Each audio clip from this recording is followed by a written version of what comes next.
अक्सर हमने सेंटेंसेस सुने हैं, कई राइटर्स कई तरह के सेंटेंसेस को लिखते हैं। अलग अलग राइटर्स अलग अलग तरीका अपनाते हैं, लेकिन जो सही तरीका माना गया है वो है बात को बिल्कुल शॉर्ट में, मतलब शॉर्ट में कहने का मतलब है कि जितना हम सेंटेंस को कॉम्पैक्ट बनाने की कोशिश करेंगे ना, उतना ही इंग्लिश अच्छी बनेगी और उसमें गलतियों के जो चांसेस है, जो गुंजाइश है, वो भी बहुत कम रहेगी। यहाँ मैंने आपके सामने दो तरह के सेंटेंसेस लिखे हैं। एक तो है स्ट्रेच्ड सेंटेंसेस, उल्टे हाथ की तरफ जो लिखे हुए हैं वो सारे हैं स्ट्रेच्ड सेंटेंसेस, और सीधे हाथ की तरफ जो लिखे हैं वो है कंसाइज सेंटेंसेस। ठीक है, तो अगर हम स्ट्रेच्ड सेंटेंसेस को लिखते हैं या बोलते हैं तो उसमें गलती होने के चांसेस बहुत ज़्यादा रहते हैं।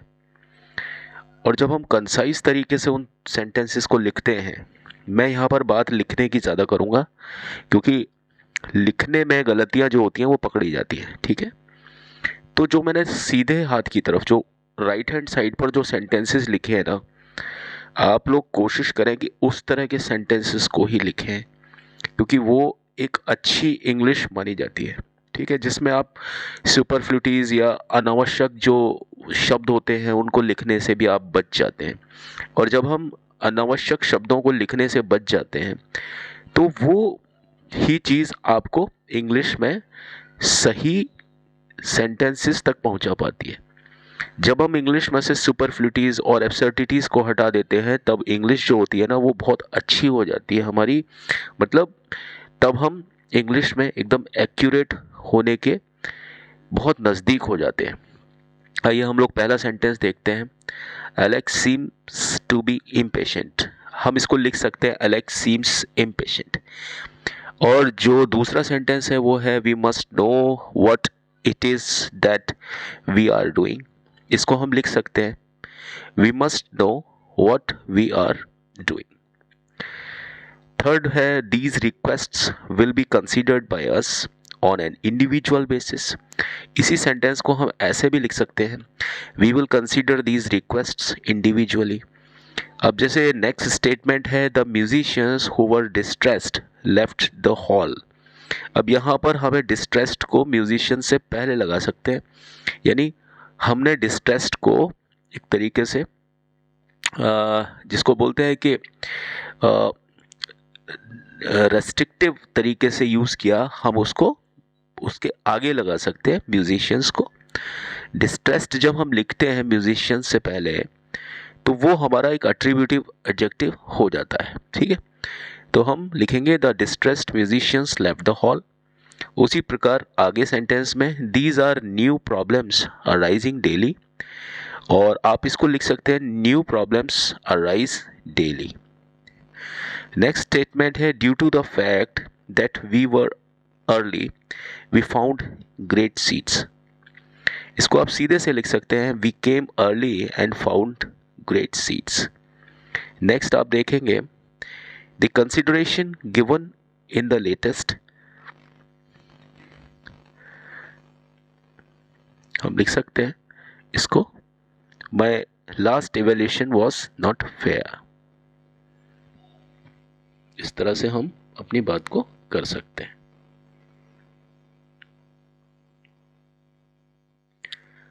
और हमने अब इसका हिंदी वर्जन भी देखा।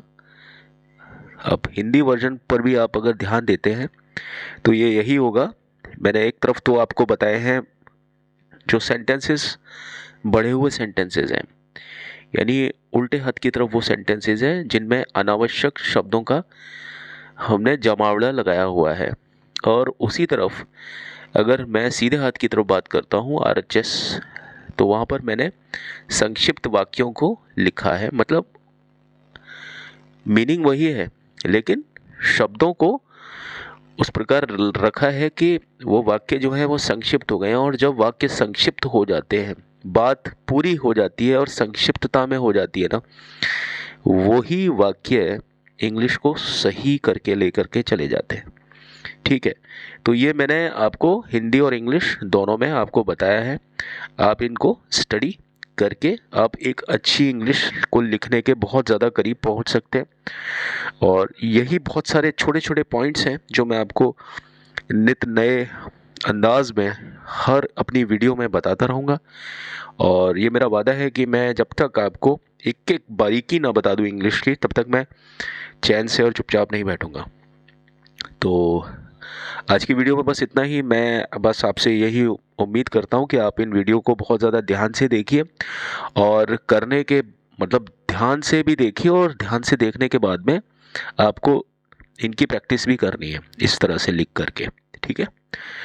और आप पाएंगे कि धीरे धीरे करके आप इंग्लिश में कब बहुत अच्छे मास्टर बन गए आपको पता भी नहीं पड़ेगा। इस तरह की कुछ प्रैक्टिसेस जो कि हमें अमूमन स्कूल्स में या कॉलेजेस में नहीं करवाई जाती है। कुछ भी हो रीज़न, वो हमारा एक दुर्भाग्य है। अगर हम इस तरह की प्रैक्टिस अगर करते हैं अपने डे टू डे लाइफ में, तो ना सिर्फ हमारे बोलने में दिक्कत ख़त्म होती है, बल्कि लिखने में। ये चीज़ें आप लिख कर के शुरू करें ना, तो वो चीज़ आपके बोलने में भी रिफ्लेक्ट होगी, बोलने में भी वो परिलक्षित होगी। क्योंकि ऐसा नहीं होता कि कोई चीज़ हम सिर्फ लिखें और वो हमारे लिखने तक ही फिर सीमित रह जाए। वो फिर सभी विधाओं पे काम करती है। वो फिर सुनने में भी काम करती है, बोलने में भी काम करती है, समझने में भी काम करती है। तो आप इन सारी जो टेक्निक्स का लिखने में सबसे पहले यूज़ करें, और वो सारी चीज़ें आपकी धीरे धीरे करके बोलने में, सोचने में, समझने में, इसी प्रकार सारी चीज़ जब एक ही तरफ स्ट्रीमलाइन हो जाएगी, तो आपको अच्छी अंग्रेज़ी का यूज़ करने से कोई भी नहीं रोक सकेगा। बस आज की वीडियो में इतना ही। जाने से पहले मैं आपसे एक इल्तिजा, जो मेरी रिक्वेस्ट होगी, प्लीज़ आप मेरे चैनल को लाइक, शेयर, सब्सक्राइब और कमेंट ज़रूर कीजिएगा, और प्लीज़ मुझे प्रोत्साहित करते रहिएगा। हम जैसे लोगों के लिए आप ही लोग सीधे तौर पर एक अपील का एक ज़रिया होते हैं, और इस प्रकार मैं अपनी अपील को आपसे जारी रखूँगा। और please feel free to write me और टू कमेंट मी ओवर, ठीक है। Take care and have a nice time. May God bless all of you. Bye bye. Take care.